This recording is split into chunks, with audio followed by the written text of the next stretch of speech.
Je m'appelle Stéphane Tchakam, je suis grand reporter au quotidien Le Jour.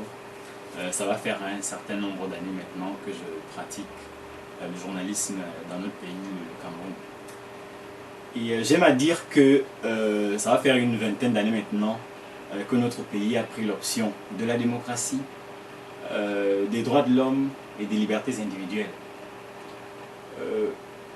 Ces notions-là ont un sens et ont une plénitude.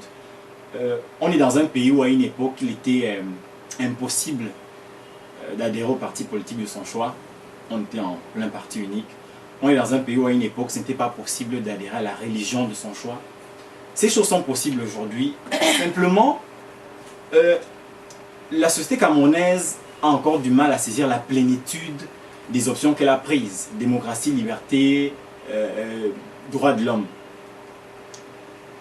Et comme par hasard, un débat est né sur la possibilité pour chaque Camerounais d'aimer à sa manière.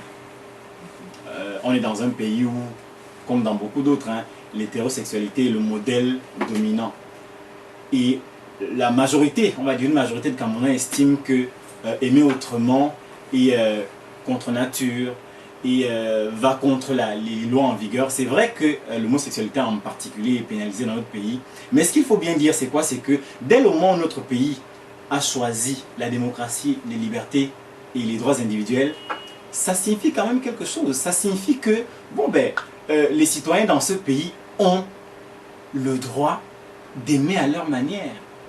Je crois savoir que le Cameroun a ratifié, je ne sais pas si c'est le bon terme, la Déclaration universelle des droits de l'homme, qui signifie quelque chose, dans lesquelles vous avez des dispositions très précises relatives justement à la liberté de chacun d'aimer à sa manière.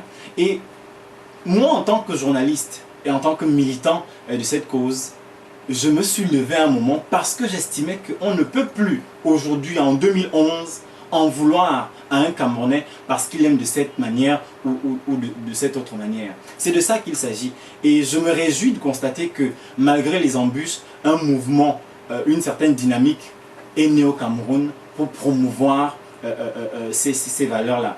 Et on ne peut pas, s'en étonner parce que, je l'ai dit tout à l'heure, on est dans un pays où, et j'aime bien apprendre cet exemple-là, c'était interdit à un moment d'être témoin de Jéhovah dans ce pays.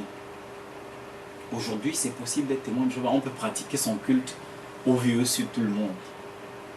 Et nous ne comprenons pas que dans un pays où un certain nombre de lois, de traités internationaux ont été ratifiés et intégrés au dispositif législatif et réglementaire du pays, que on continue de pourchasser les gens pour leur sexualité en particulier. Et il me semble que c'est un engagement citoyen en réalité, qui n'a pas besoin, n'a pas besoin que les gens appartiennent à telle ou telle autre chapelle pour rentrer dans le combat, pour ainsi dire. J'estime que tous les citoyens camerounais qui sont, et ils nous le montrent tous les jours, qui sont partisans de la liberté, des droits de l'homme, je pense que tous les citoyens camerounais, je ne vais pas dire qui ont du bon sens, devraient rejoindre ce combat-ci parce qu'il s'agit d'un combat citoyen, il s'agit d'un combat pour les libertés. Les libertés, il faut bien dire que quand on parle de liberté, il n'y a pas de bonne liberté, de mauvaise liberté.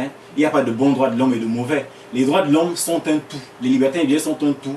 Il n'y a pas de bonne et de mauvaise. Soit on les accepte, soit alors on revient au parti unique avec la pensée unique et les comportements uniques qui allaient avec.